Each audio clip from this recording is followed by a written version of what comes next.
기도합시다. 전능하신 하느님, 주님께서는 모든 사람의 마음과 소원을 다하시며 은밀한 것이라도 모르시는 바 없사오니 성령의 감화하심으로 우리 마음의 온갖 생각을 정결하게 하시어 주님을 진심으로 사랑하고 주님의 거룩하신 이름을 공경하여 찬송하게 하소서. 우리 주 예수 그리스도의 이름으로 기도하나이다. 형제자매 여러분, 우리는 이 거룩한 성찬례를 합당하게 드리기 위하여 서로 화목하며 겸손한 마음으로 우리 죄를 고백합시다.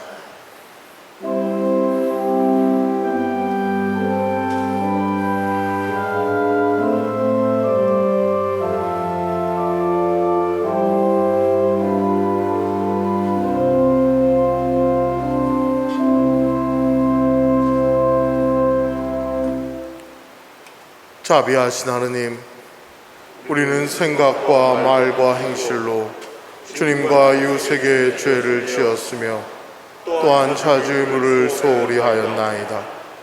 주여, 우리 죄를 용서하시고 우리로 하여금 예수 그리스도 안에서 새로워지게 하소서. 진실로 죄를 고백하는 모든 사람을 용서하시는 전능하신 하느님께서 여러분을 불쌍히 여기시어 예수 그리스도의 공로로 모든 죄를 용서하시고 선행할 힘을 주시어 영원한 생명을 얻게 하소서. 거룩하신 하느님, 거룩하신 하느님, 거룩하시고 전능하신 주님, 거룩하시고 전능하신 주님, 거룩하시고 영원하신 주님, 참 이름을 부소서.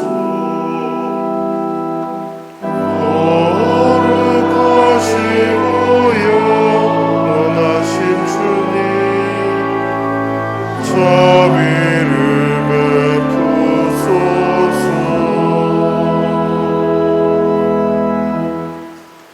주님께서 여러분과 함께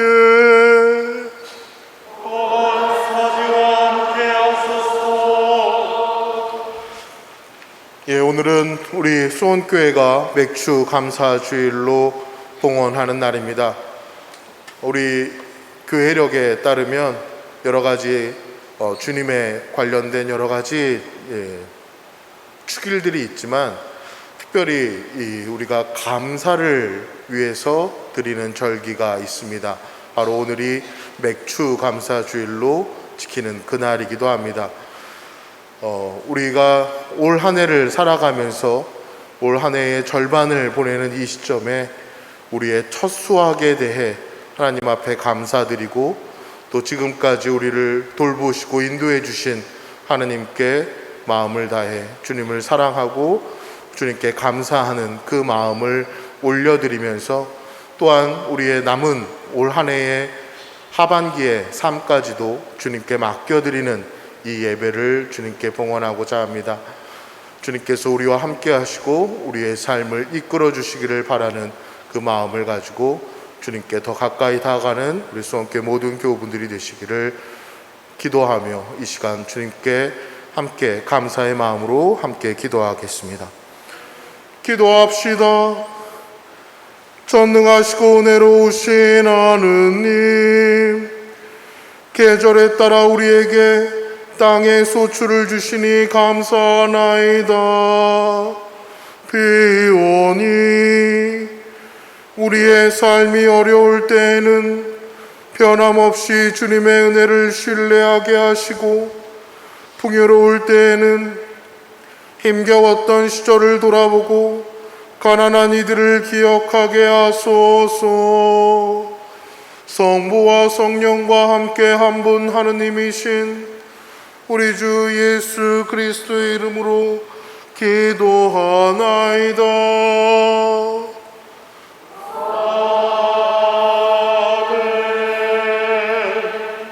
모두 자리에 앉으시고 성서 말씀 함께 듣겠습니다.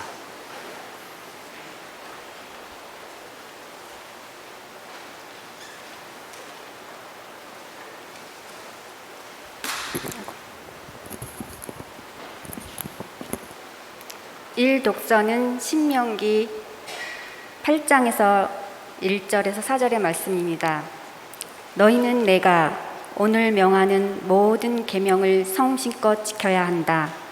그래야 너희는 행복하게 살며 반성할 것이고 야훼께서 너희 선조들에게 주겠다고 맹세하신 땅에 들어가 그 땅을 차지할 것이다.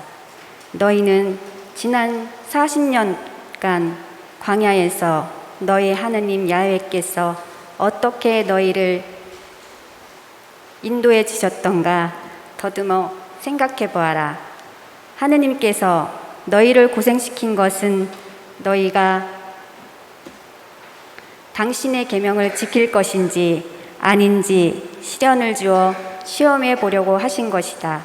하느님께서는 너희를 고생시키시고 굶기시다가 너희가 일찍이 몰랐고 너희 선조들도 몰랐던 만나를 먹여주셨다. 이는 사람이 빵만으로는 살지 못하고 야훼의 입에서 떨어지는 말씀을 따라야 산다는 것을 너희에게 가르쳐 주시려는 것이었다. 지난 40년 동안 너희 몸에 걸친 옷이 떨어진 일이 없었고 발이 부르튼 일도 없었다. 일독서의 말씀입니다.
제2 독서는 고린토인들에게 보낸 첫째 편지의 말씀입니다.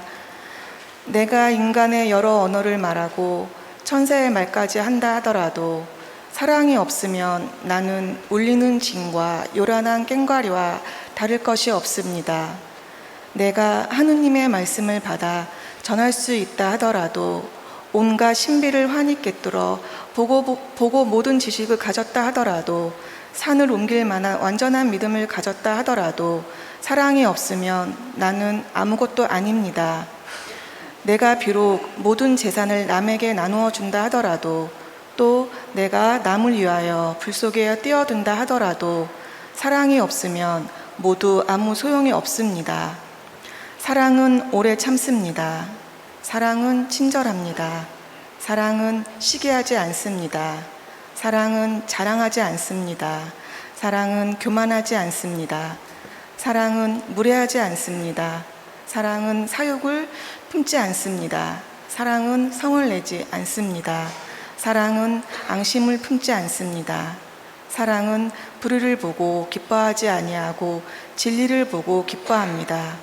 사랑은 모든 것을 덮어주고 모든 것을 믿고 모든 것을 바라고 모든 것을 견디어냅니다. 사랑은 가실 줄을 모릅니다. 말씀을 받아 전하는 특권도 사라지고 이상한 언어를 말하는 능력도 끊어지고 지식도 사라질 것입니다. 우리가 아는 것도 불완전하고 말씀을 받아 전하는 것도 불완전하지만 완전한 것이 오면 불완전한 것은 사라집니다. 내가 어렸을 때에는 어린이의 말을 하고 어린이의 생각을 하고 어린이의 판단을 했습니다. 그러나 어른이 되어서는 어렸을 때의 것들을 버렸습니다. 우리가 지금은 거울에 비추어 보듯이 희미하게 보지만 그때에 가서는 얼굴을 맞대고 볼 것입니다. 지금은 내가 불완전하게 알 뿐이지만 그때에 가서는 하느님께서 나를 아시듯이 나도 완전하게 알게 될 것입니다. 그러므로 믿음과 희망과 사랑, 이 세 가지는 언제까지나 남아있을 것입니다. 이 중에서 가장 위대한 것은 사랑입니다. 주님의 말씀입니다.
주님께 영광을 드립니다.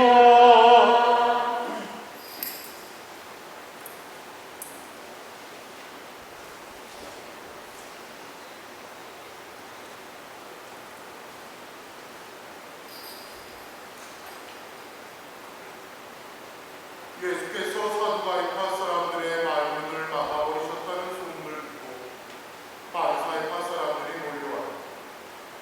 그들 중 한 율법 교사가 예수의 속을 떠보려고 선생님, 율법서에서 어느 계명이 가장 큰 계명입니까? 하고 물었다. 예수께서 이렇게 대답하셨다.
네, 여러분께 아주 오랜만에 이렇게 설교대에 서서 말씀을 드리게 된 것을 퍽 영광스럽게 생각합니다. 오늘 설교는 설교라기보다도 제가 50년 성직 생활을 해오면서 느꼈던 저의 일종의 신앙 고백과 같은 그런 이야기로 이해해 주시기를 바랍니다. 오늘 또 처음 이 자리에 오신 몇 분들도 계셔서 진심으로 환영합니다. 오늘이 우리 감사주일이죠. 그렇죠? 네. 우리가 무엇을 감사해야 할까? 사실 신부님이 처음에 맥주 감사라고 그랬는데 우리 아무도 보리 농사 짓는 사람 없습니다. 그렇죠? 보리 농사도 안 짓고 보리도 사실 추수하지 않는 그런 시대에 왜 맥주 감사라는 말로 지킬까? 그것은 바로 그냥 감사주일로 두 번을 꼭 지킵니다. 추수감사와 맥주감사. 1년에 두 차례 감사주일을 지키는 거죠. 그럼 뭘 감사하십니까, 여러분?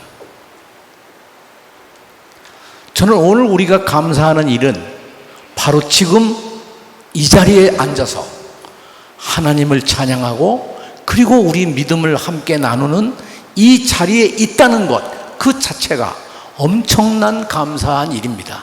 안 그렇습니까? 네. 제가 이 자리에서 경기도 교육감의 직책을 8년간 흔한 얘기로 큰 대가 없이 잘 마치고 돌아와서 정말 오래간만에 집에 있던 이 예복을 다시 꺼내 입고 이 자리에 선 것도 저로서는 정말 감사한 일입니다. 그러면 우리가 흔히 하는 말로 감사의 반대는 뭘까요? 감사의 반대. 생각해 보신 일이 있나요?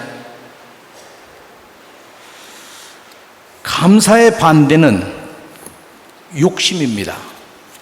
감사의 반대는 탐욕입니다.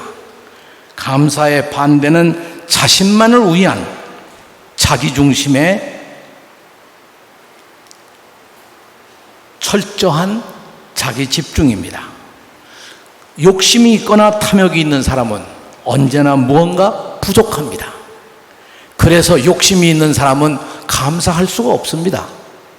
오히려 감사보다 분노가 앞서고, 감사보다 증오가 앞서고, 감사보다 비난을 하게 되는 거죠. 그런 의미에서 감사는 모든 욕심으로부터 벗어나는 거고 모든 탐욕으로부터 벗어나는 것이고 그것으로부터 감사가 시작되는 겁니다.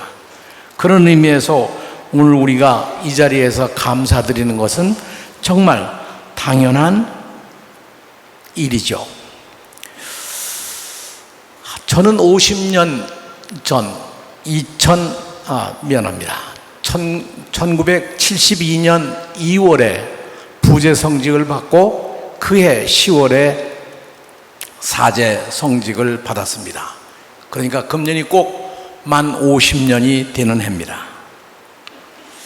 정말 제가 여기 오기까지 저에게는 50년 동안 저를 지켜주시고 인도해 주신 하나님의 은혜에 감사할 수밖에 없습니다. 또 이렇게 오도록 여러 곳에서 여러 모양으로 여러 방법으로 저와 함께 동행하거나 저에게 격려와 희망을 주신 것도 정말 감사할 일입니다. 사실 교회는 감사하기 위해서 모이는 모임입니다. 이 예배도 감사의 뜻에서 하는 예배입니다. 근데 이 감사에 대해서 가장 중요한 전제가 있습니다. 감사는 사랑이 없으면 할 수가 없습니다. 아까 욕심을 버리는 것, 그것이 감사의 시작이라고 했는데 그 감사는 사랑으로부터 시작이 됩니다. 제가 성직생활 50년을 하는 동안에 저에게 가장 기억에 남는 일이 있다면 두 가지 일입니다. 첫째는 우리 성공회가 그토록 바라고 원하던 대학을 갖게 된 것이 1993년입니다. 1993년에 성공회 신학교에서 성공회 신학대학이 되고 그 해를 지나서 1994년에 법이 바뀌어서 성공회 신학대학이 성공회 대학교가 되었습니다. 서울 시내에서 20년 만에 새로운 대학교를 만든 거죠.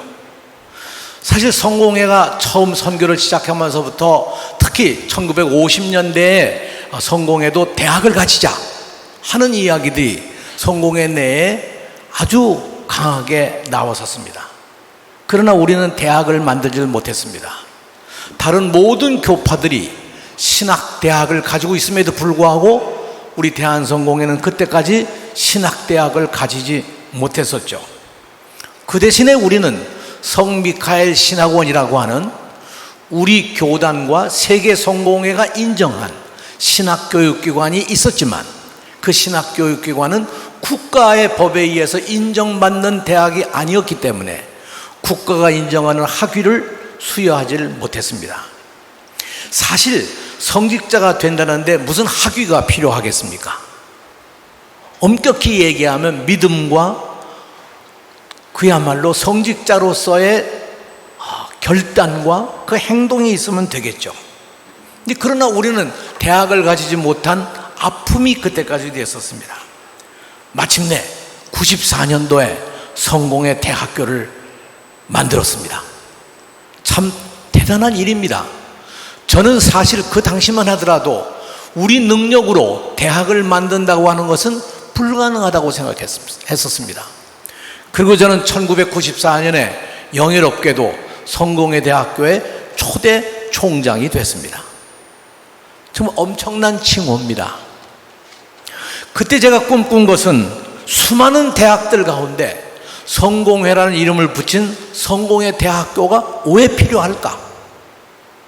왜 우리는 대학을 만들지? 서울에 이미 수많은 대학교가 어마어마한 대학교들이 얼마나 많습니까? 그 가운데 이 뒤늦게 성공회 대학교를 만드는 이유가 뭘까? 우리는 어떤 대학교를 만들려고 하나? 그래서 성공회라는 이름을 내기 위해서 또는 성공회니까 우리도 대학교 하나 있어야 되겠다 그런 생각에서 대학을 만드는 걸까? 저는 그건 아니라고 생각했습니다. 그때 우리들이 생각한 것은 이 땅에 있는 수많은 대학교들이 있지만 그 대학교들과 어떻게 다른 대학을 만들어 볼까? 서울에 그때 당시만 해도 벌써 35개의 대학교가 있었습니다. 그 35개의 대학교와 성공회 대학교는 뭐가 달라야 할까? 그래서 모여서 머리를 짜내고 내놓은 슬로건이 서울에서 가장 젊은 대학이라는 이름을 붙였습니다. 젊다고 하는 것은 새로 탄생했으니까 젊을 수밖에 없겠죠. 그러나 우리가 얘기할 때 젊다는 것은 새롭다는 것이고 남들이 아직 가지 않은 길을 간다는 것이고 그리고 실패를 두려워하지 않고 젊음으로 도전한다는 것이 아니겠습니까? 그럼 우리가 뭘 도전할 것이지? 어떤 것을 새롭게 할 것이지? 어떤 길을 만들어 갈 것인가? 그런 것이 우리들에게 있어서 가장 중요한 하나의 내용들이었습니다. 기성의 대학들이 가지 못한 길, 기성의 대학들이 만들어 놓은 대학이라고 하는 그 틀을 벗어나는 길, 그것이 무엇일까? 그때 교수들이 모여서 내놓은 말 가운데 하나가 신용복 선생이 내놓으신 더불어 숲이었습니다.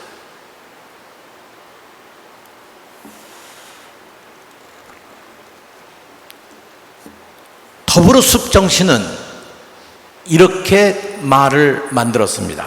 나무가 나무에게 말했습니다. 우리가 숲이 되어 지키자. 나무 하나하나는 별로 대수롭지 못합니다. 그러나 나무가 모여서 숲이 되면 산을 지키고 그리고 지구를 지키고 세상을 지켜나갈 수 있는 것이죠. 무엇보다 나무가 숲이 돼서 생명을 지켜나갈 수 있는 것 아니겠습니까? 그런 의미에서 성공의 대학교는 더불어 숲이 되자. 그래서 이 세상의 생명을 지켜나가는 그런 대학이 되어야 되겠다 하는 꿈을 가지게 됐었던 것이죠. 제 인생에 가장 빛나는 시절이 있었다면 이 성공의 대학교를 만들던 그 당시에 더불어 숲이라고 하는 그 말대로 우리가 어떻게 나무가 모여서 숲을 만들 수 있을까 하는 것이 저희들에게 하나의 큰 꿈이었다면, 둘째 저에게 가장 큰 경험이 바로 2014년에 경기도 교육감으로 나온 것이었습니다. 사람들이 저에게 손가락질을 했습니다. 나이 70이 넘어서 경기도에 살아보지도 않고 경기도에 아는 사람도 별로 없고, 물론 수원교회는 제가 잘 압니다만, 경기도에 있는 학교의 선생님 가운데 제가 가까이 아는 분도 없고, 경기도에 있는 유초 중고에 대해서 전혀 경험이 없는 내가 나이 70에 선거에 나간다? 이건 말이 되지 않는 일이었습니다. 나이 70이 되면 하던 일도 그만둬야 되는데, 그리고 제일 제가 나설 때 어려웠던 것은 사람들이 저를 보고 대학 총장도 하고 장관도 역임하고 이런저런 사회적 신분을 경험한 사람이 뭐가 부족해서 경기도 교육감까지 해먹으려고 오느냐, 이 얘기가 아주 저에게는 고통스러운 얘기였습니다. 내가 마치 권력을 향해서, 더 높은 자리를 향해서 나가는 것처럼 보이는 것이 견딜 수 없는 일이었습니다.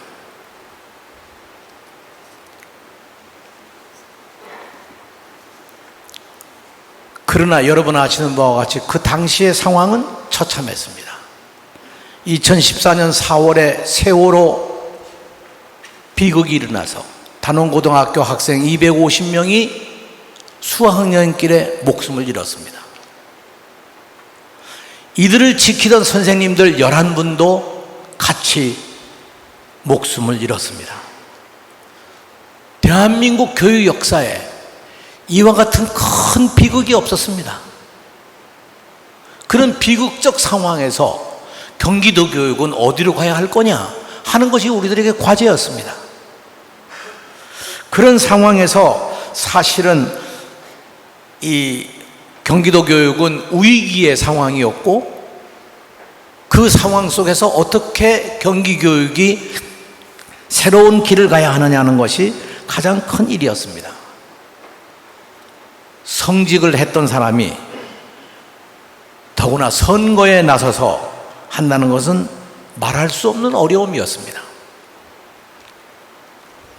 그러나 그때 학생들을 만났습니다.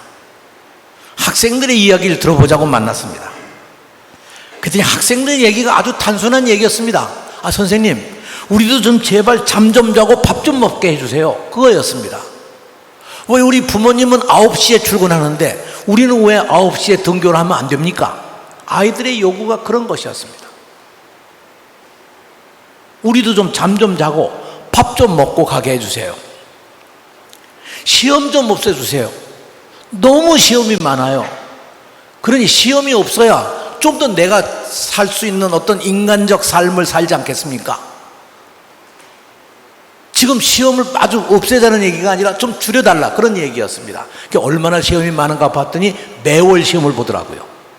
매월 시험을 보는 거 아니라 초등학교 1학년 학생들은 매일같이 받아쓰기 시험을 보니까 이게 보통 일이 아니었던 겁니다. 이 아이들의 또 얘기가, 왜 우리를 등급을 매깁니까? 우리가 무슨 쇠고기입니까? 왜 우리 등짝에다 1등급, 2등급, 3등급 이렇게 등짝에다가 우리도 쇠고기처럼 등급을 매기는 게 이게 교육입니까? 이게 우리 아이들의 얘기였습니다. 상벌점제를 없애주세요. 왜 우리에게 벌점을 줍니까? 왜 선생님이 우리를 재판을 합니까? 그 재판이 공정하긴 합니까? 그런 항변이 학생들의 이야기였습니다. 제가 그때 그 얘기를 들으면서 여기에 정답이 있다고 생각했습니다. 경기교육은 다시 세월호 같은 상황을 겪지 않으려면 학생들의 이야기를 들어야 된다. 학생들이 원하는 것이 무엇인가를 실천해 내야 된다. 그들이 원하는 것들을 그대로 실행해 주면 그것이 경기교육이 이제까지의 교육과 다른 교육으로 갈 수 있는 것이 아니겠느냐. 학교가 학생을 위해서 존재하는 것이지 학생이 학교를 위해서 존재하는 것은 아니지 않느냐. 선생님이 학생을 위해서 가르치는 것이지 학생이 선생님을 위해서 존재하는 건 아니지 않느냐. 모든 교육 정책도 결국은 학생들을 위한 것이라면 학생들이 만드는 정책, 학생들이 요구하는 것, 그것을 들어주는 것이 중요한 것이 아니냐. 왜 학생들을 학교라는 틀 속에 그들을 묶어놓고 이렇게 가야만 성적을 받고 이렇게 가지 않으면 성적을 받을 수가 없어. 누가 이런 제도를 만들어서 우리 아이들을 가두어 놓을 수 있을까? 아이들을 어떻게 그 속박에서 벗어나게 해줄 수 있을까? 그 숙제가 저로 하여금 용감하게 경기도 교육감에 나서게 한 동기였습니다. 그런데 제가 사실은 성직을 하면서 50년 동안 풀지 못한 아주 깊은 문제가 있습니다. 제가 72년에 성직을 받았을 때는 여러분들도 아마 까마득해서 기억이 나시지 않겠습니다만 박정희 군사정권 시절에 유신 쿠데타가 일어났던 시절입니다. 긴급조치가 만들어져서 국가의 어떤 것도 비판할 수가 없고 언론에서도 그런 비판적 기사를 실을 수 없을 뿐만 아니라 누구도 말도 할 수가 없었습니다. 심지어는 네가 네 머릿속에서 이런 생각을 하고 있지 않아? 그리고 잡아가서 고문을 하고 감옥에 가두고 형벌을 주었습니다. 그게 긴급조치의 시절이었습니다. 그때 저는 성직을 받았습니다. 내게 성직을 주신 하나님의 뜻이 과연 무엇이었을까를 상당히 고민을 많이 했습니다. 그렇게 억누르던 그런 시절에 성직자가 될 때 저에게 두 가지 명제가 지금까지 풀지 못한 하나의 명제였습니다. 오늘 바로 복음서에서 우리가 읽은 바로 그 대목입니다. 내 이웃을 내 몸과 같이 사랑하라. 그것이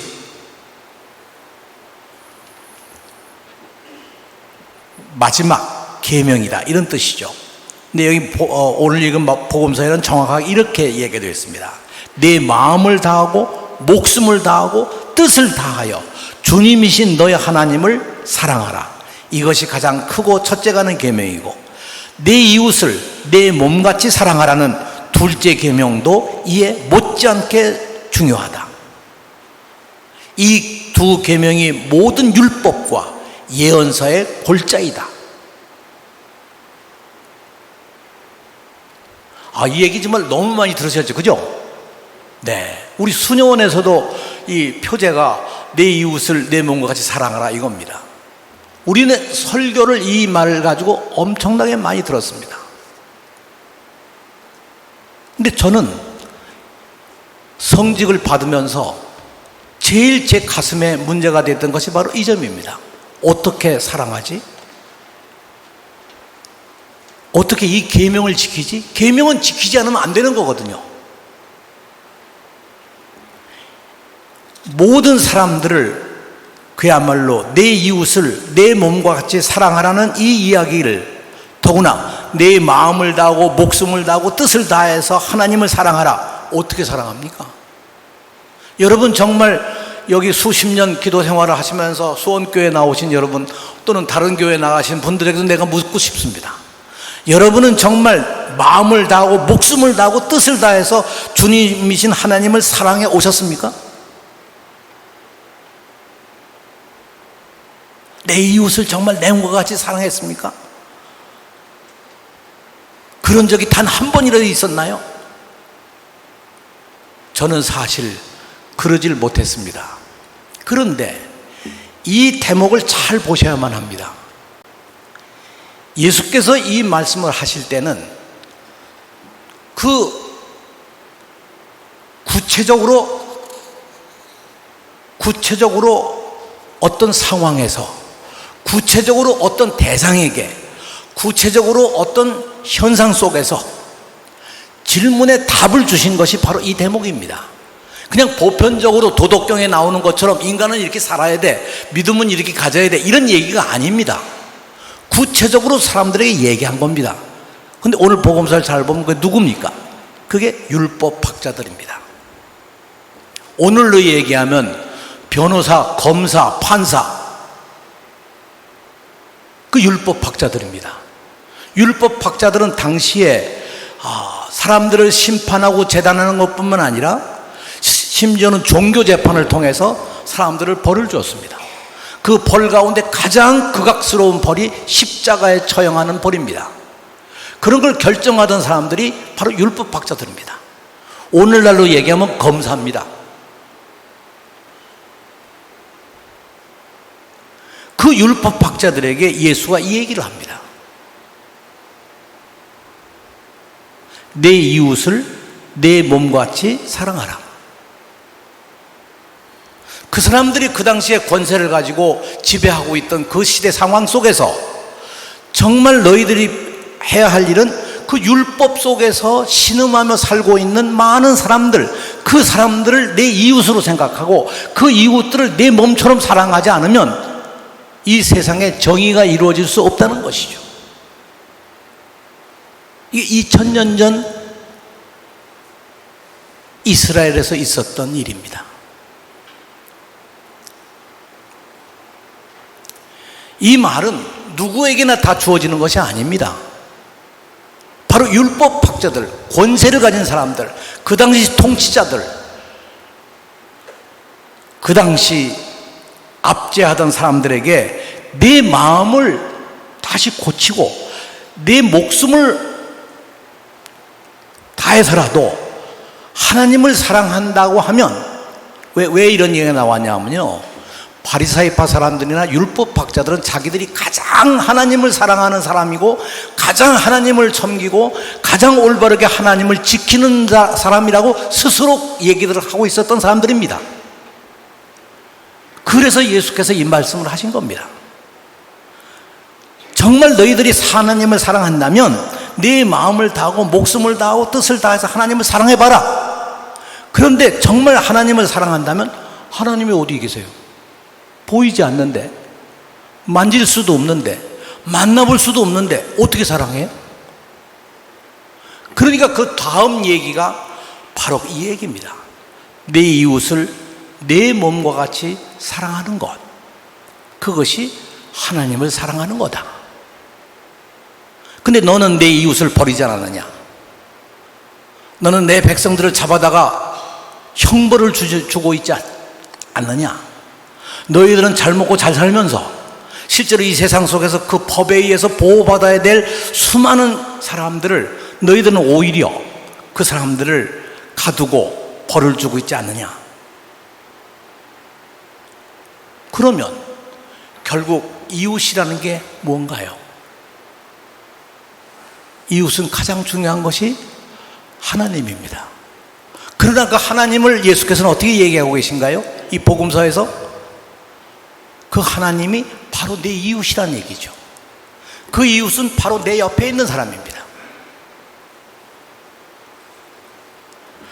그래서 성공의 캔터버리 대주교로 아주 이름을 떨치셨던 램지 대주교라고 있는데, 이분이 가르친 가운데 하나가 내가 정말 사랑이 있다면 바로 내 옆에 있는 사람의 가슴 속에 살아있는 예수를 보고 느낄 수 있어야 한다. 하나님은 딴 곳에 있는 게 아니라 바로 내 옆에 있는 사람 속에 있는 거죠. 내 이웃 속에 있는 거죠. 그 이웃들을 사랑할 수 있는 것, 그것이 바로 우리가 하나님을 사랑하는 길입니다.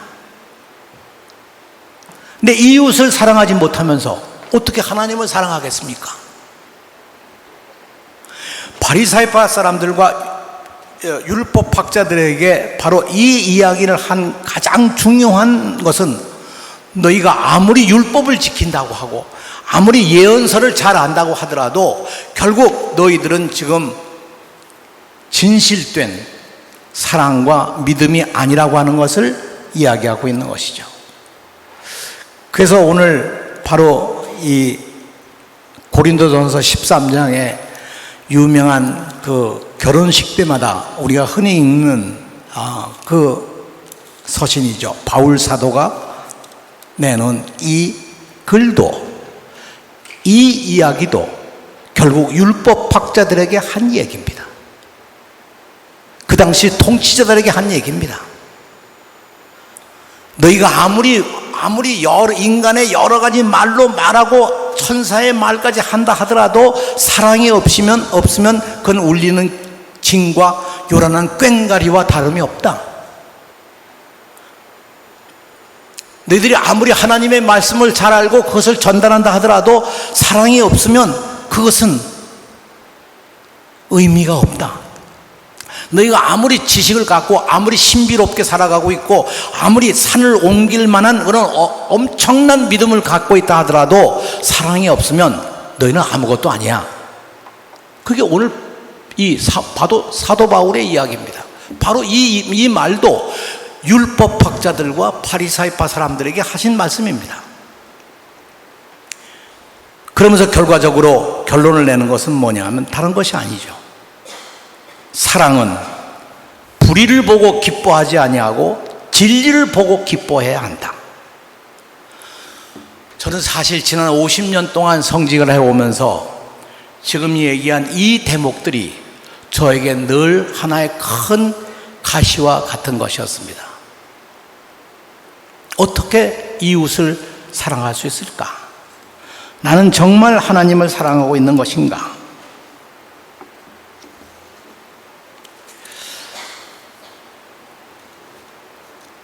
이 말씀들을 조금 더 우리가 발전시켜 보면 성서에서는 이런 이야기는 나옵니다. 안식일 날 사람들이 몰려왔습니다. 안식일 날 이 사람들이 자기의 일을 하고 있었습니다. 율법학자들이 이야기합니다. 안식일을 너희들이 지키지 않고 안식일을 범하고 있다. 그러니까 예수께서 그 사람들에게 율법학자들에게 이렇게 얘기합니다. 사람이 안식일을 위해서 있는 것이 아니라 안식일이 사람을 위해서 있는 것이다.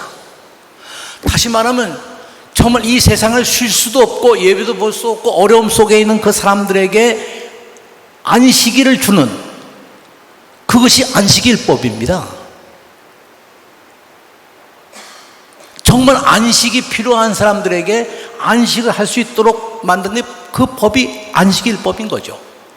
모든 율법은 사실은 사람들을 가두어내거나 심판하거나 혹은 징벌하기 위해서 존재하는 것이 아니라 그 율법은 그 율법에 의해서 보호받고 율법에 의해서 살아가야 하고 율법에 의해서 적어도 미래의 꿈을 가지고 희망을 가질 수밖에 없는 사람들에게 주는 하나의 보호막이 율법입니다. 율법은 율법학자들의 권세의 도구가 아닙니다.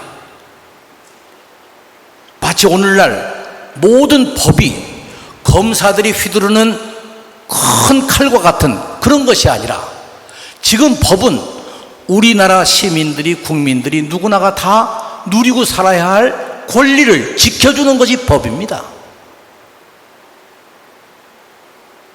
그 법을 쥐고 있는 사람들이 그걸 가지고 국민들을 억누른다면 그것은 잘못된 일인 것이죠. 저는 이 두 명제를 가지고 서로 사랑하라 하는 것과 율법이 안식일이 사람을 위해서 있는 것이지 사람이 안식일을 위해서 있는 것은 아니다 하는 이 두 주제에 대한 상관관계를 가지고 고민을 많이 했습니다. 흔히 우리가 이거 가지고 설교를 많이 합니다. 내 이웃을 내 몸과 같이 사랑하라. 그러니까 어떤 사람들은 그게 다 원수도 사랑하고 독자도 사랑하라는 거다. 봐라, 성서에 있지 않느냐, 왼뺨을 때리면 오른뺨도 내밀어 줘라. 겉옷을 달라고 그러면 속옷까지 벗어줘라. 그 이야기는요, 누구에게나 그냥 소통되는 게 아닙니다.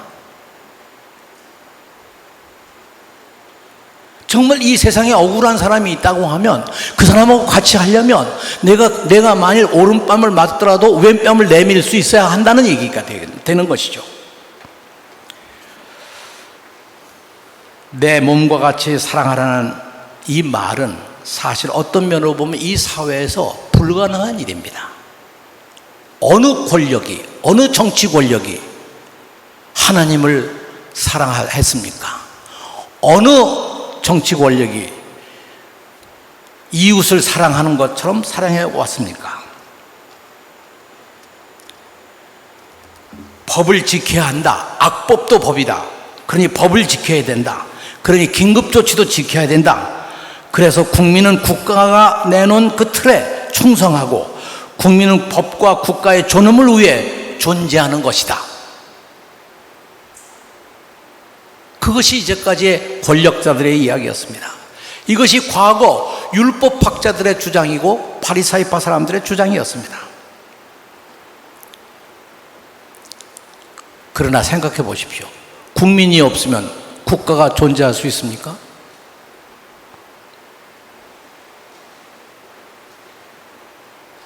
국민이 없으면 대통령도 존재할 수 없는 것이죠. 모든 것은 국민을 지키기 위해서 나와 있는 겁니다. 그래서 4.16 세월호가 터졌을 때 그 비극의 상황 속에서 국가는 무엇이냐? 국가가 왜 우리를 버렸느냐? 국가가 왜 우리를 건져주지 못했느냐? 그 책임이 누구에게 있는 거냐? 그걸 밝혀달라. 그 얘기를 수없이 하고 10년이 지났습니다만 아직도 10년 지나가 8년이 지났습니다만 아직도 진실은 밝혀지지 않았습니다. 앞서 얘기한 이런 기독교의 두 가지 명제, 이웃을 내 몸과 같이 사랑하라, 율법을 위해서 사는 것이 아니라 율법이 우리를 위해서 있는 것이다. 이것은 일반적인 일이 아니라 구체적인 대상, 구체적인 역사의 상황, 구체적인 정치적 상황 속에서 그 맥락에서 예수께서 하신 말씀이고, 이 두 대목이 결국 통치 세력이었던 당시의 제사장, 율법학자들, 바리사이파 사람들에게 준 것이었습니다. 내 이웃을, 모든 국민을 비록 그들이 가난하고 소외되고 힘없고 신분이 낮고 사회적으로 인정을 받지 못하는 그런 사람들이라 하더라도 그 사람들을 정말 내 이웃으로 그렇게 받아들여서 그 사람들이 이 세상을 살아갈 수 있도록 만들어라. 그것이 예수의 명령이었습니다. 율법의 보호를 받지 못하는 사람들, 안식일로 지킬 수 없는 사람들, 그들에게 오히려 그런 율법의 가치와 권리를 돌려줘라. 이것이 바로 하나의 중요한 명제였습니다. 제가 50년 성직 생활을 해오면서 가장 가슴 아팠던 것은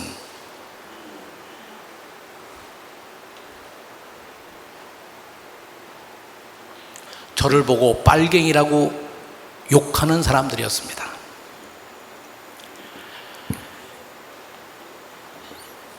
이렇게 저를 보고 빨갱이라고 하는 사람은 일반 신자들도 있었지만 저의 선배, 동료, 성직자들 가운데서도 저를 보고 빨갱이라고 지칭을 했습니다.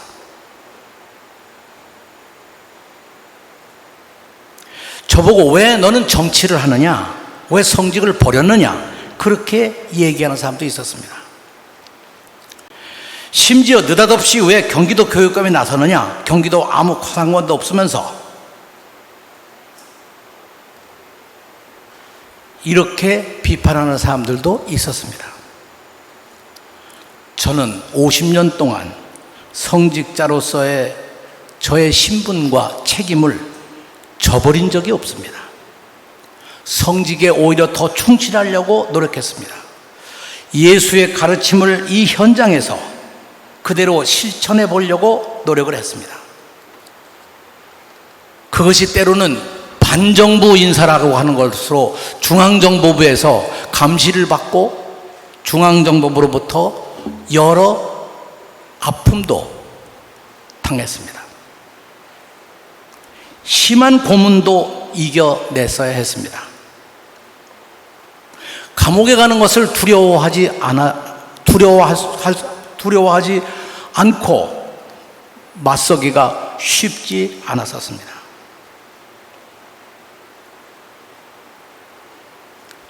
때로는 아주 외로웠습니다. 때로는 제가 광야에 홀로 서 있는 그런 두려움도 있었습니다.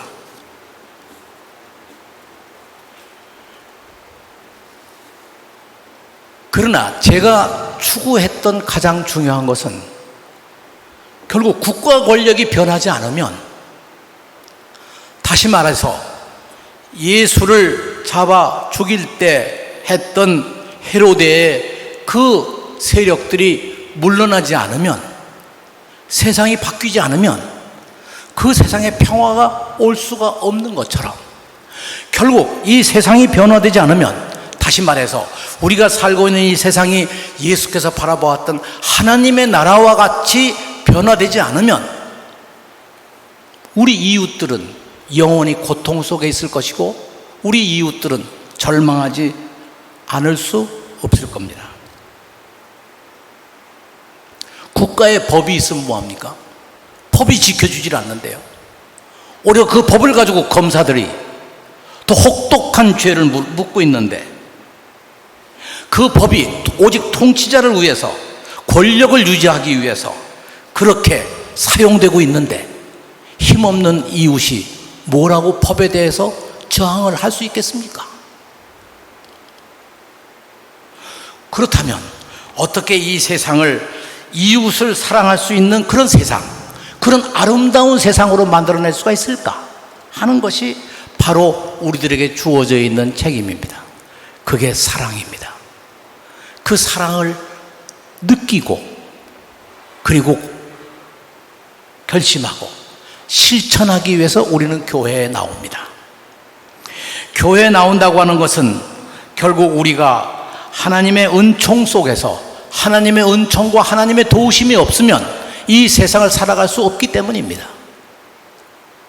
그 옛날 바리사이파 사람들에게 의해서, 율법학자들에게 의해서 핍박을 받던 많은 유대인들이나 그 당시 예루살렘에 있는 사람들이 모두가 다 예수의 말씀처럼 그런 세상이 바뀌지 않으면 살아갈 수 없기 때문에 예수는 홀로 십자가를 두려워하지 않고 홀로 맞서기 시작한 것이었죠.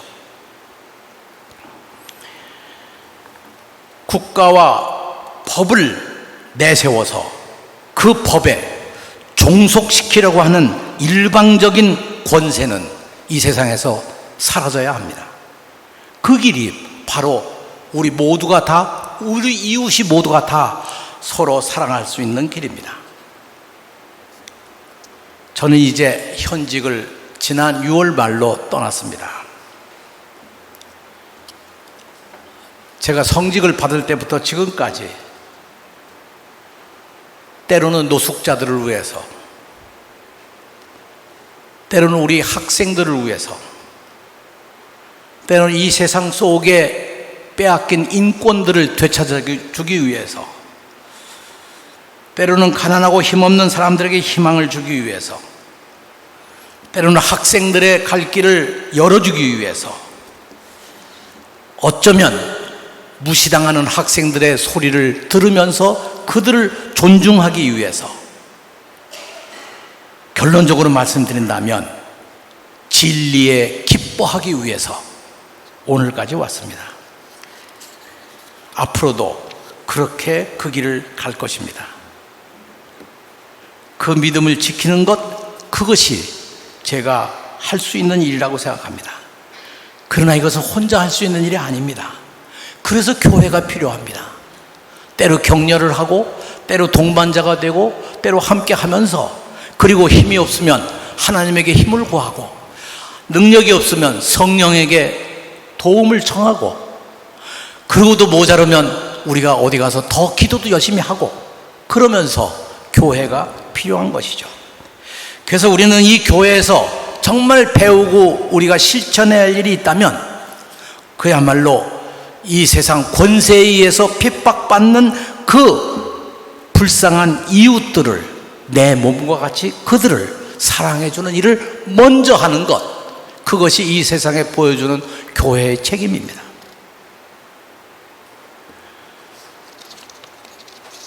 마지막 오늘 결론으로, 성공의 대학교를 처음 만들 때 더불어 숲을 얘기했던 것처럼 우리에게 정말 사랑이 필요합니다. 그런데 신영복 교수께서는 이런 붓글씨를 써서 우리들에게 남겨주셨습니다. 사랑한다는 것은 서로 마주 바라보는 것이 아니라 같은 곳을 함께 바라보는 것입니다. 교회는 사랑을 실천하는 곳입니다. 그 사랑은 우리가 함께 같은 곳을 바라보는 것이죠.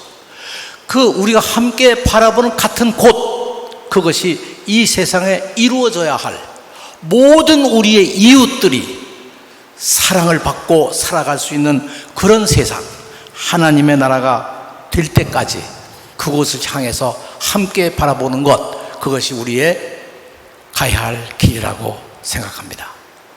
기도합시다. 주 하나님, 우리를 지켜주시고 인도해 주시고 희망을 주시고 새롭게 길을 열어주신 것처럼, 이제 우리들에게도 이 세상을 헤쳐나갈 수 있는 모든 두려움과 아픔과 어려움을 다 이겨낼 수 있는 그런 사랑을 우리들에게 허락하셔서, 우리가 비록 지금 힘은 없지만, 지금은 희미하지만 이 세상이 하나님의 나라가 될 때까지 그곳을 함께 바라보며 이 교회를 섬길 수 있도록 하나님 함께하여 주시옵소서. 예수님 이름으로 기도합니다. 아멘.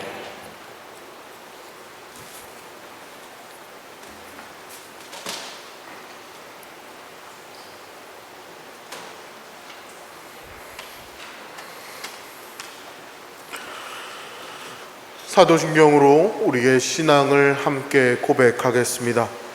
나는 믿나이다. 전능하신 하느님 아버지, 하늘과 땅의 창조주를 믿나이다. 하나님의 외아들 우리 주 예수 그리스도 성령으로 동정녀 마리아에게 잉태되어 나시고 본티오 빌라도 치하에서 고난을 받으시고 십자가에 못 박혀 죽으시고 묻히셨으며 죽음의 세계에 내려가시어 사흘 만에 죽은 자들 가운데서 부활하시고 하늘에 올라 전능하신 하느님 오른편에 앉아 계시며 산이와 죽은 이를 심판하러 다시 오시리라 믿나이다. 성령을 믿으며 거룩한 공교회와 모든 성도의 상통을 믿으며 죄의 용서와 몸의 부활을 믿으며 영원한 생명을 믿나이다. 아멘. 교회와 세상을 위하여 기도합시다.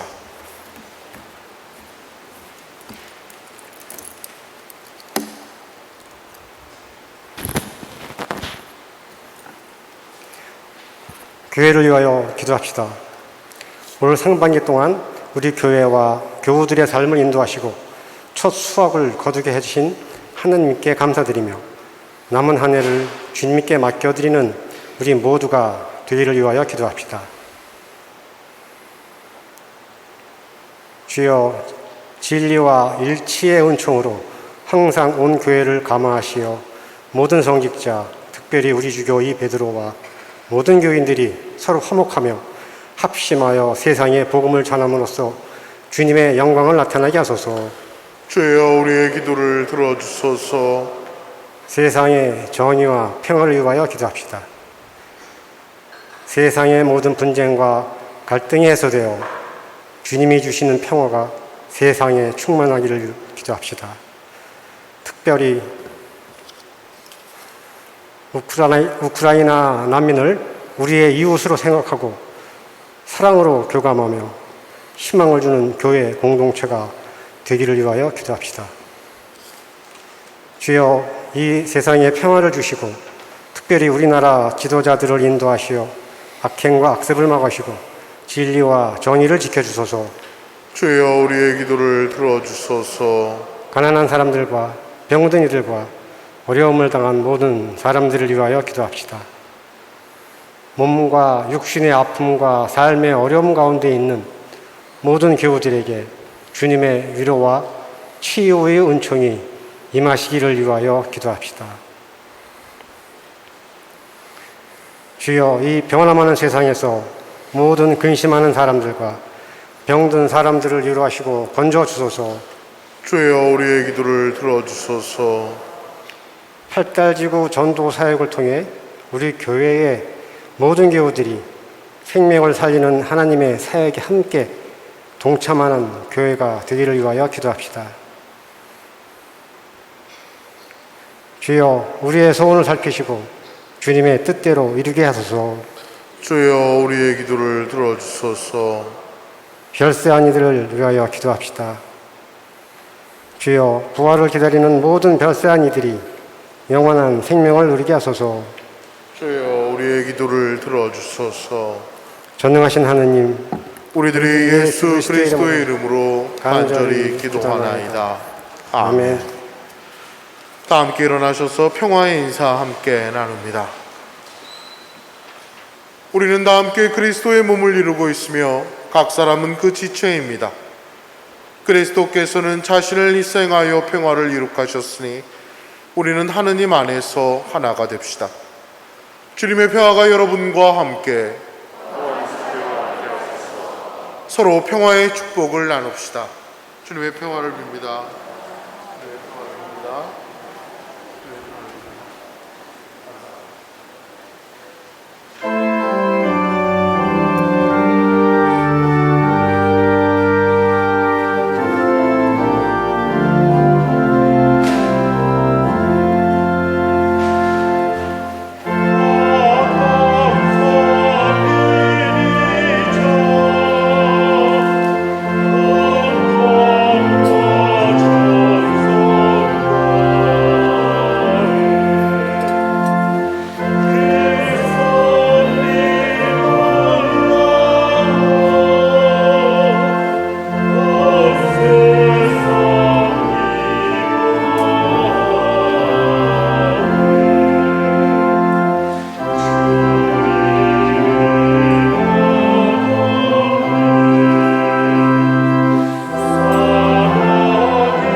기도합시다. 모든 것은 하느님께서 주신 것이기에 우리가 받은 것을 하느님께 바칩니다. 주여, 이것으로 당신의 복음을 세상에 전파하게 하소서.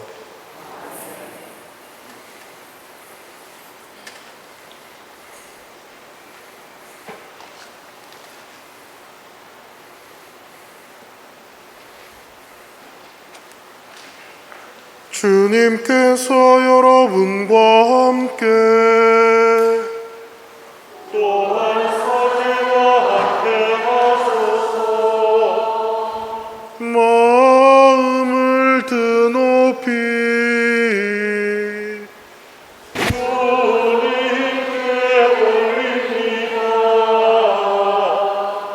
우리 주 하느님께 감사합시다.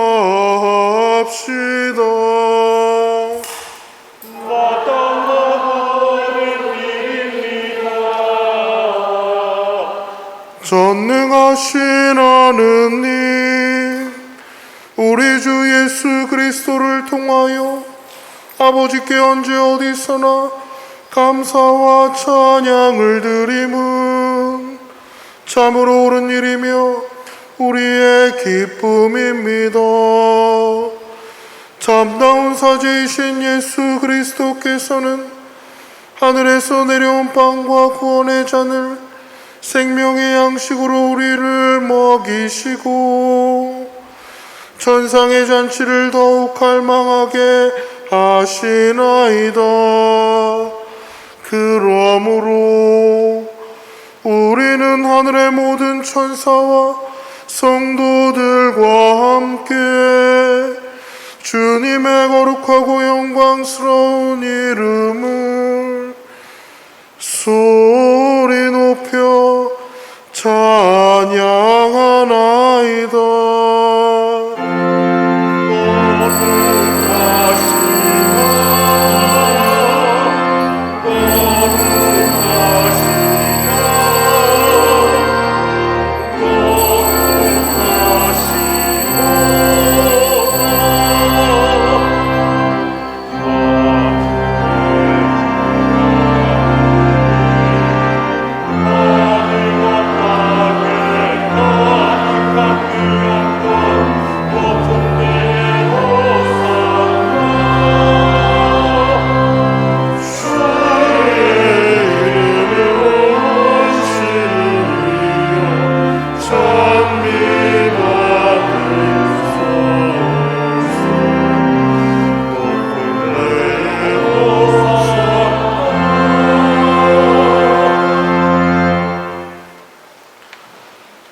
모든 영광을 받으실 전능하신 하느님, 지극한 사랑으로 외아들 예수 그리스도를 이 세상에 보내셨으며 그리스도께서는 우리의 구원을 위하여 십자가에 달리시고 세상의 죄를 없애기 위하여 자신의 몸을 단 한 번 온전한 희생제물로 드리셨나이다.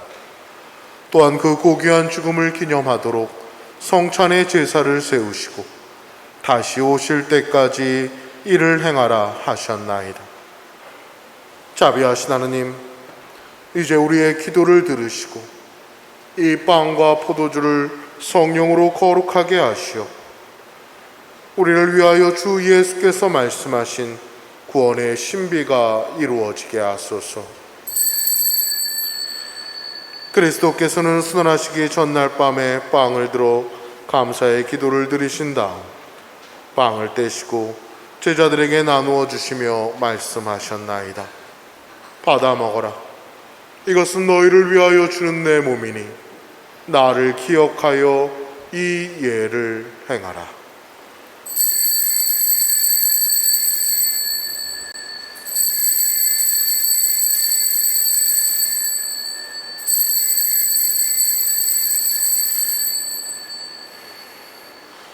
식후에 잔을 드시고 감사의 기도를 드리신 다음 그들에게 주시며 말씀하셨나이다. 받아 마셔라. 이것은 죄를 용서해 주려고 너희들과 많은 사람을 위하여 내가 흘리는 새로운 계약의 피니 마실 때마다 나를 기억하여 이 예를 행하라.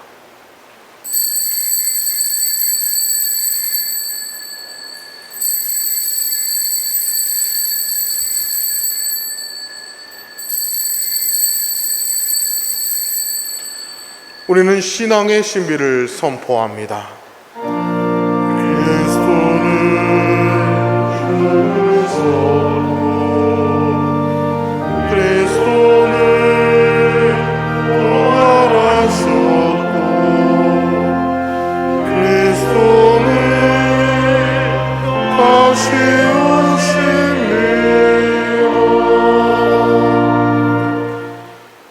그러므로 우리는 예수 그리스도의 순환과 죽으심, 부활과 승천하심을 기억하며 그리스도께서 다시 오실 때까지 이 빵과 포도주를 감사와 찬양의 제물로 드리나이다.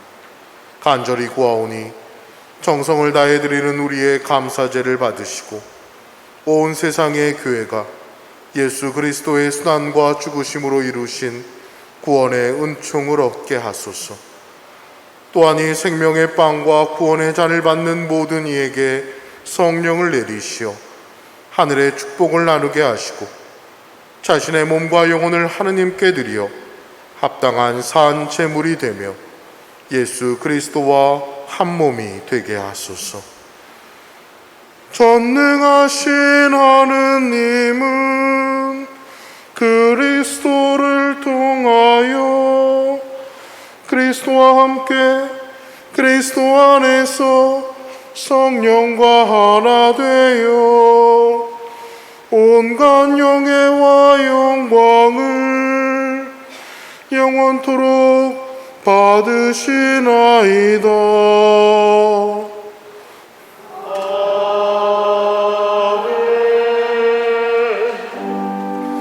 우리 구세주 그리스도께서 가르치신 대로 기도합시다.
우리는 이 빵을 떼어 주님의 성체를 나눕니다.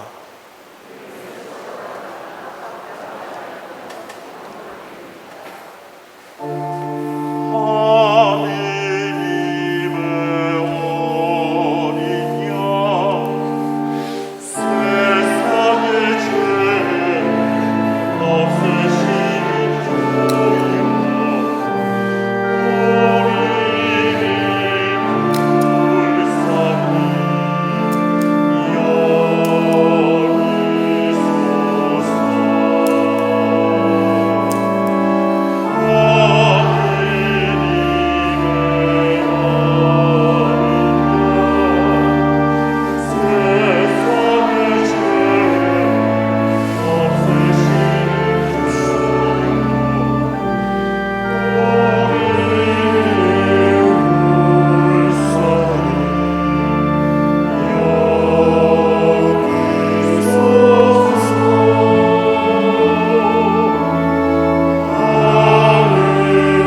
세상의 죄를 없애시는 하느님의 어린 양이 여기 계시니 이 성찬에 초대받은 이는 복되도다.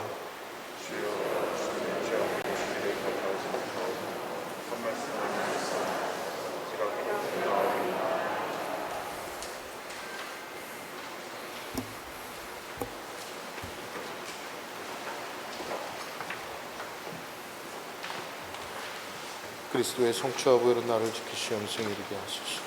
그리스도의 성취.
다 함께 일어나셔서 영성체육기도 함께 드립니다.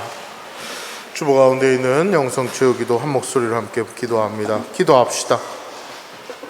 인자하신 성부여, 비오니 천상의 양식을 받은 우리가 그리스도께서 고귀한 희생으로 열어주신 영원한 구원의 길을 통하여 주님께 나아가게 하소서. 우리 주 예수 그리스도의 이름으로 기도하나이다. 아멘. 모두 자리에 앉으시고 교회 소식 함께 듣겠습니다. 할렐루야. 오늘 맥주절을 맞아 이 자리에 함께 하신 여러분, 이 자리를 만들어주신 주님께 감사와 영광의 박수 한번 올려드리도록 하겠습니다. 주님 감사합니다. 고맙습니다. 더불어 함께 하신 여러분 모두에게 주님의 축복과 평화가 늘 함께 하시기를 예수 그리스도의 이름으로 간절히 기도드립니다. 오늘은 맥주 감사주일로 저희가 지킬 수 있었고요. 그런 은혜 가운데 오늘 설교 말씀해 주신 이재정 신부님께도 감사의 박수 한번 올려드리도록 하겠습니다. 네,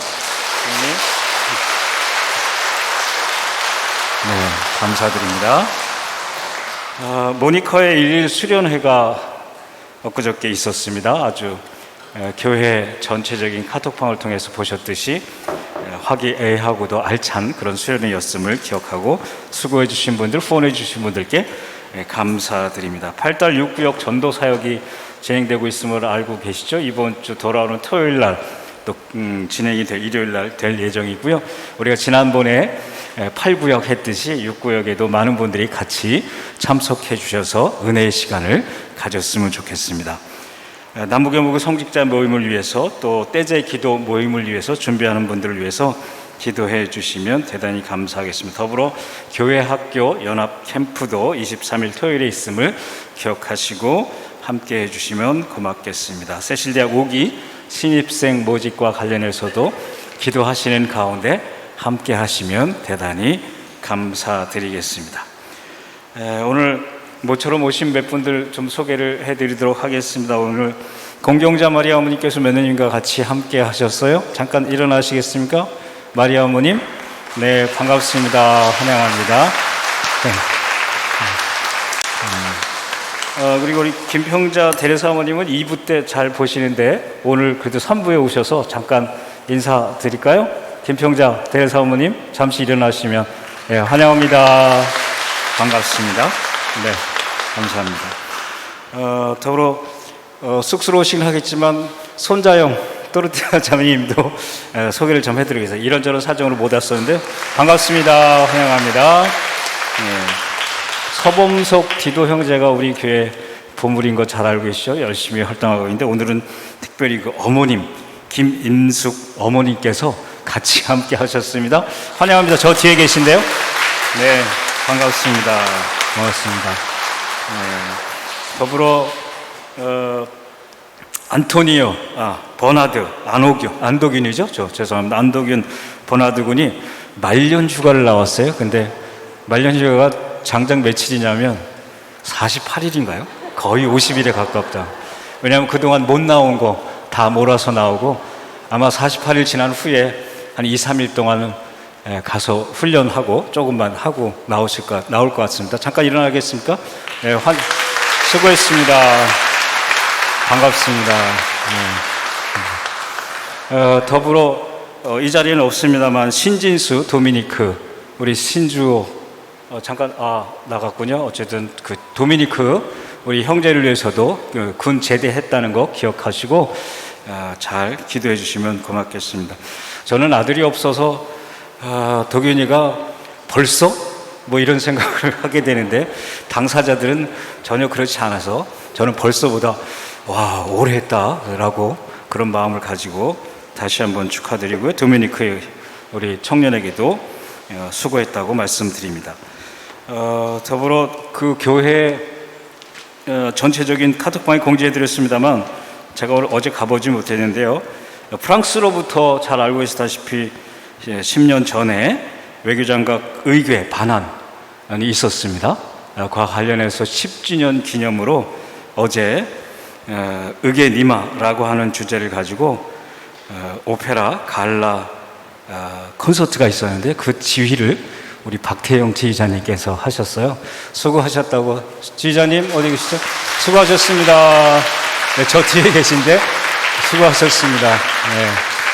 아주 역사적인 의미를 담은 그런 지휘에, 또 연주에 지휘를 할 수 있게 되면 대단히 감사드립니다. 우리 또한 자랑스럽게 생각해야 되지 않을까 싶습니다. 더불어 이 시간에는 짧게나마 우리 설교를 맡으셨던 이재정 신부님, 저희에게는 또 신부님이기도 하지만 8년 동안의 경기도 교육감으로서의 업무를 완수하시고 또 앞으로도 아마도 더 많은 일들을 하게 되실 우리 이재정 교육감님을 가운데 좀 모셔서요, 저희가 마련한 작은 선물을 좀 증정하는 식을 갖도록 하겠습니다. 앞으로 잠깐 좀 나오시겠습니까? 신부님께서는, 교육감님께서는 극구 사양도 하셨는데요, 그래도 교인들의 마음을 담아서 뭔가 전달해야 되겠다 싶어서 잠깐 나오시면. 네, 우리 일단 화동입니다. 우리 어린아이가 교육감님께 꽃다발을 좀 드리도록 하겠습니다. 네. 네. 네. 감사합니다. 고맙습니다. 네, 고맙습니다. 잠깐 계시고요.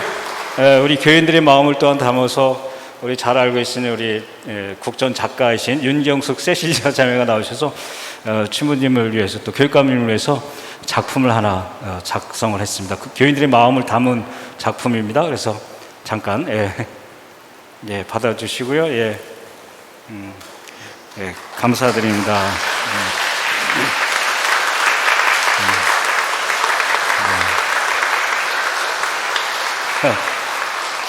이 글귀는 여러분 잘 아시겠습니다만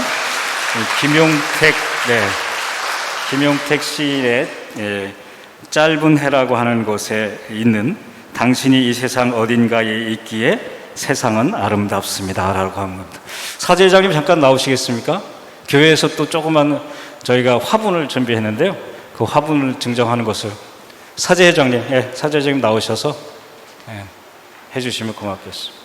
잠깐 가운데로 와주시면요, 신부님, 교육감님 가운데로 와주시겠습니까? 저기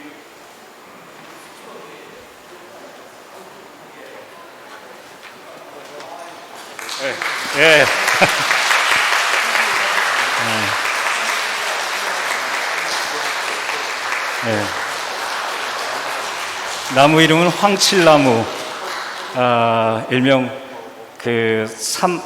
산삼나무라고도 하는데요. 1년 내내 사시사철 푸른색을 유지하시라고 건강하시라는 의미를 담아서 저희가 준비했습니다. 아마도 80을 바라보는 나이임에도 불구하고 저는 그전에도 말씀드렸습니다만 늙은이와 젊은이를 구분하는 것은 나이가 아니라고 제가 말씀드린 적이 있습니다. 그죠? 나이가 어떻든 간에 내일을 얘기하고 미래를 얘기하고 오늘 이후를 얘기하는 것은 늘 젊은이이지 않을까 싶은 생각이 들고, 아마 그런 분 가운데 한 분이 이재정 교육감이라고 저는 감히 생각을 하고 있고요. 앞으로도 건강하시고 행복하시라는 의미로 다시 한번 박수 보내주시면 고맙겠습니다.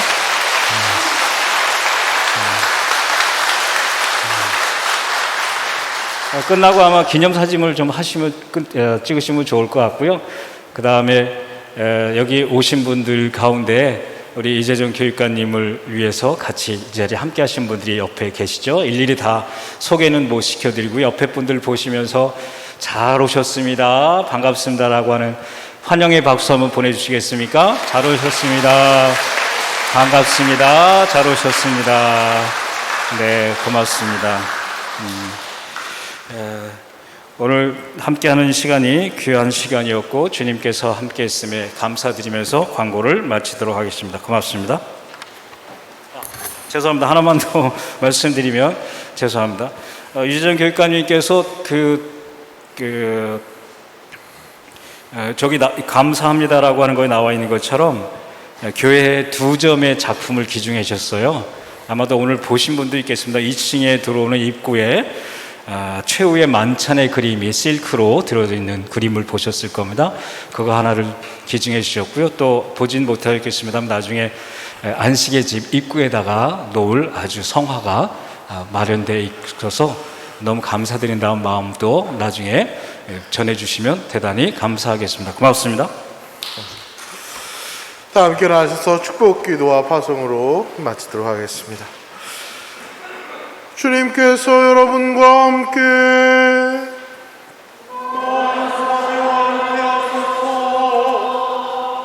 하나님의 무한하신 평화가 교우들과 함께 하시어 우리 주 예수 그리스도의 사랑 안에 항상 머무르게 하시고 전능하신 하느님 성부와 성자와 성령은 여러분에게 강복하소서.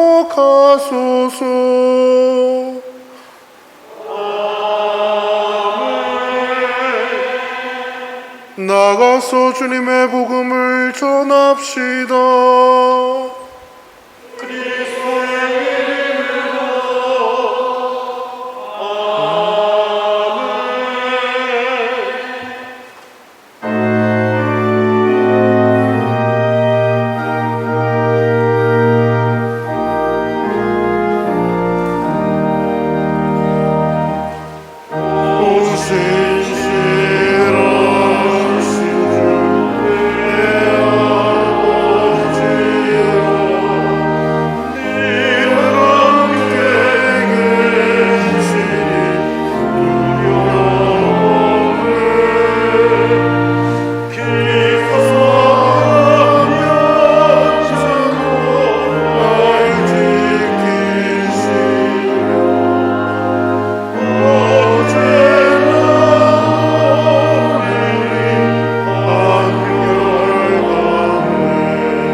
주